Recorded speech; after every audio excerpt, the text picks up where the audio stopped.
This is our house now, isn't it? My sister-in-law shouted, her face turning red. Are you sure you want the house? Yeah, it's ours now. Right, Mom? Yeah? It should belong to us, of course. What's with the nonsense, Amy? Well then, I hope you can afford it.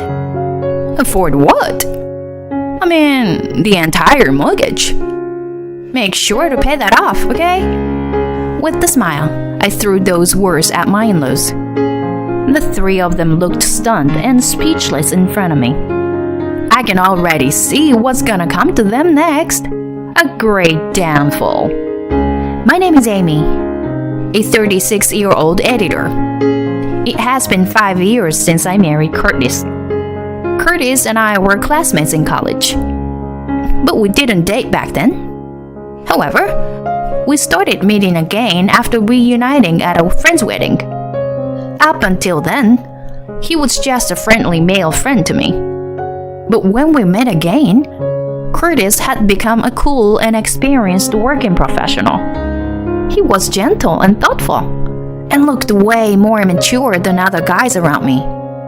I was rapidly drawn to him. He also seemed to grow interest in me, and it didn't take long until we officially started dating.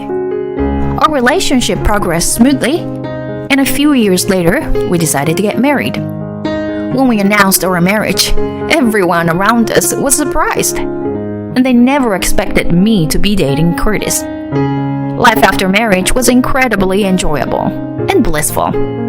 We had many shared hobbies, especially outdoor activities that we enjoyed together. However, just recently, after 3 years of marriage, a certain problem arose. What? Dad had an accident? We received a call informing us that my father-in-law had been involved in an accident and was rushed to the hospital. My husband and I immediately rushed to the hospital. Dad, are you okay? Sorry for worrying you. Or am I like badly? And it has reached a point where I need caregiving. My father-in-law was about to retire, but ended up in such a situation. We felt so sorry for him. And here came the main issue. My mother-in-law begged us to live with them in their family home and take care of my father-in-law. Curtis, please. It's difficult for me to take care of your father and manage the household all by myself. Mom. It wasn't a decision that could be made easily. My husband said to discuss it with me and put it on hold. So, when we returned home, we had multiple discussions. Both my husband and I loved my father-in-law dearly.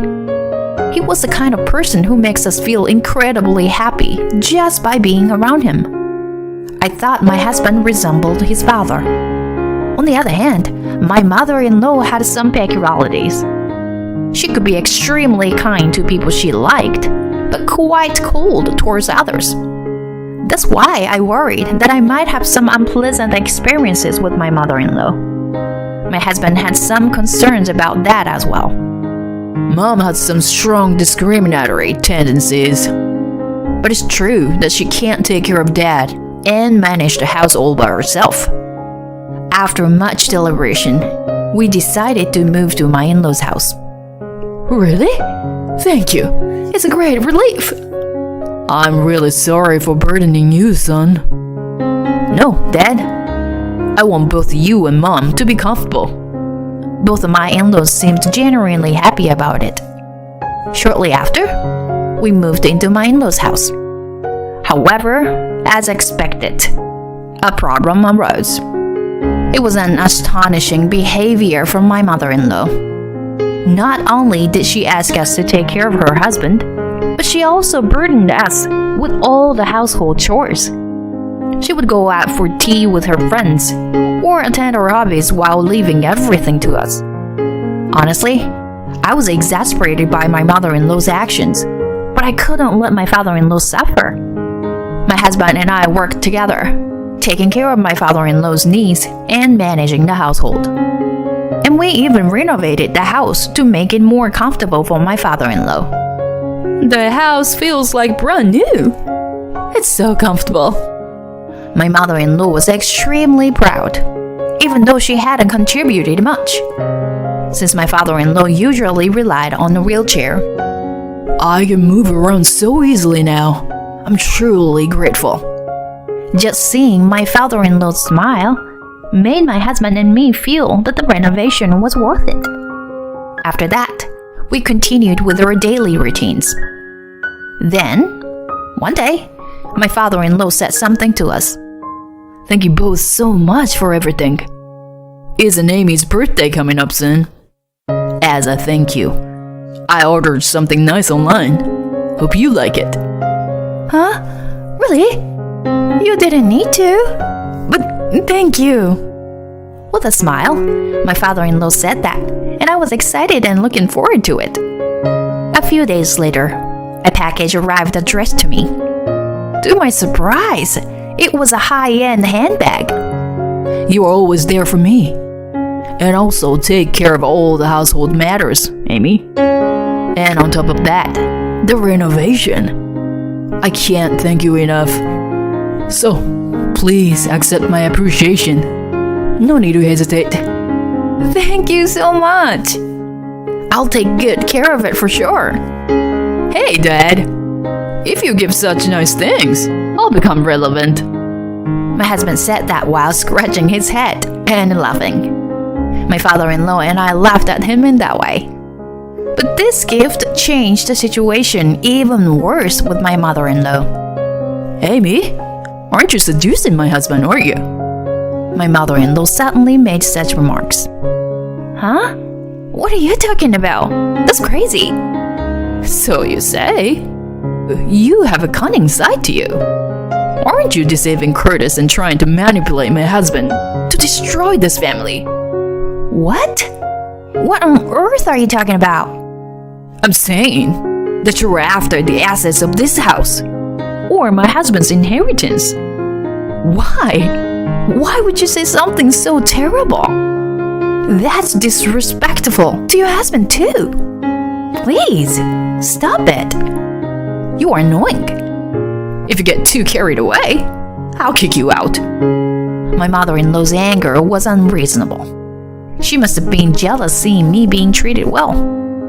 But I didn't want to be lectured by someone who doesn't do anything around the house and relies on my father-in-law's retirement savings and pension to live. When I told my husband about my conversation with her, he was exasperated. Jesus. If she says something again, let me know right away, okay? Okay, thank you, honey.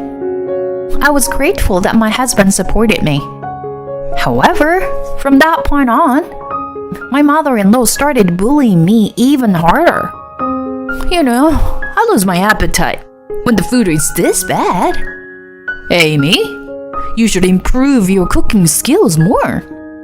My mother-in-law continued to insult me in such a way. Hey, Mom, cut it out. Her cooking is perfectly fine. That's right. I like Amy's cooking. Your cooking was always too salty, you know. What? You are all so terrible, blaming me like this. I guess no one's on my side. How terrible. My mother-in-law started crying while pretending to be hurt. But we continued our meal without paying much attention to her. Having my husband and father-in-law on my side was a great source of strength for me. So I didn't let myself to be intimidated by her. Thanks to that, she gradually became more subdued. For a while, our life together was peaceful. However, after about a year had passed, my father-in-law suddenly fell ill and was put to the hospital. My husband and I were worried, visiting him every day. Unfortunately, my father-in-law's condition worsened day by day.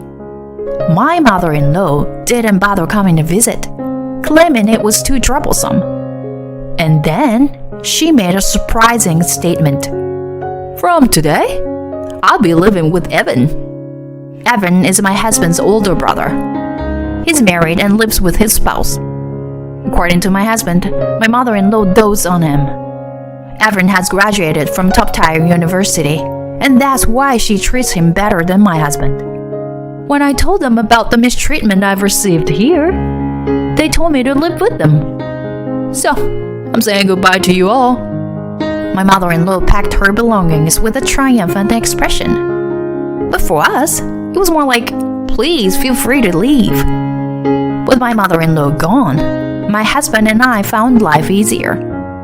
From the beginning, she didn't do any housework or care for my father-in-law, and the burden was reserved when she was gone. Plus, my mother-in-law used to do a lot of unnecessary shopping and going out a lot, so even her expenses have decreased. And the most important thing is that the atmosphere in the house has become more cheerful. Not only because there was no harassing towards me, but even without that, most of the words out of her mouth were negative. So when that stopped, I felt as if the atmosphere became lighter all at once. My husband and father-in-law seemed to feel the change as well. And so, we spent peaceful days together as a family for a while. Looking back now, I think those few months were the happiest time for our family. However, my father-in-law's health deteriorated day by day, and he became weaker. My husband contacted my mother-in-law and my brother-in-law's family, but they never came to visit even once. My father-in-law always treated his sons equally. My mother-in-law and brother-in-law didn't like it, and their relationship fell into something unpleasant. My brother-in-law's wife, too, had a prideful and arrogant nature. In that regard, she resembled my mother-in-law. A few months passed, and my father-in-law passed away. I was glad to be present during his final moments and exchange words with him. Many people attended to the funeral, which showed the high regard people had for my father-in-law. I felt proud to have such a great person as my father-in-law. My mother-in-law and my brother-in-law's family also attended the funeral, but all three of them seemed bored and didn't help with the arrangement or preparations at all. And as soon as the funeral was over, they immediately left. They were unbelievable. However, about 2 months later, they surprised us again by suddenly showing up at our house. Why are you here? All of a sudden. They're staring at us with menacing looks. When are you going to leave this house? My mother-in-law said that. Huh? What do you mean? My husband asked, confused. Then, my brother-in-law sighed. I've always thought you were an idiot, but I didn't realize you were this incapable of understanding things. And my sister-in-law chimed in. That's right. This house belongs to us. Hurry up and leave. We're the ones who should be living here. At that moment, we understood. They had a major misunderstanding. Is that so? Then please make sure to pay off the entire mortgage for this house, you know? What? Mortgage? My in-laws looked surprised at my statement. Did you forget that we fully renovated this house? Did you think it was all free or something? Well, then my husband finished paying for that cost. Mom, you really know nothing. Amy has been covering most of these expenses. What? That's why when we took out the loan, we put the house in Amy's name. Oh, wait a minute. The house is in Amy's name? Yeah. Dad also agreed that it was a good decision. So this house will never end up in your hands. Got it? Wait, what is this? We agreed to live with you because you said we could live in this spacious house for free. That was, Evan, you do something about this. Huh? What are you talking about? If I can't have this house, then I won't live with you either. Evan, how dare you speak to your mother that way? They completely turned against each other, hurling insults back and forth. Could you take your fight somewhere else? Or do you want to stay here and wait for the police to be called?" Once the word police was mentioned, they immediately panicked and hastily left. Afterwards, it seems that my mother-in-law was kicked out of my brother-in-law's house. She came to us seeking help, but of course, we turned her away. By the way, my brother-in-law Evan, despite his educational background, couldn't succeed in his career due to his unpleasant personality. As a result, his salary didn't increase, and their life was never easy. My sister-in-law got tired of him and had an affair. They were currently going through a messy divorce. As for my mother-in-law, she's living alone in a rundown apartment. We received multiple calls from her, but we expect another surprise visit, so my husband and I sold our house and moved. Thanks to the renovations, we were able to sell the house for a higher price than expected. Currently, we happily live in a luxury condo, enjoying our days together as a couple. I still think of my father-in-law often. His character has been passed down to my husband, and it truly is a blessing. The bag I received from my father-in-law is a treasure for me throughout my life. I learned that if we live sincerely, fate will turn around, and someone will help us somewhere, someday. That's how I believe. For now, I want to extend a helping hand to my mother-in-law. However, as time passes, and if her sincerity can be felt, I definitely want to repair the relationship. In the corner of my mind, I wait for her to become that person. Regardless, I want to continue living happily with my husband, overcoming various challenges that may come our way.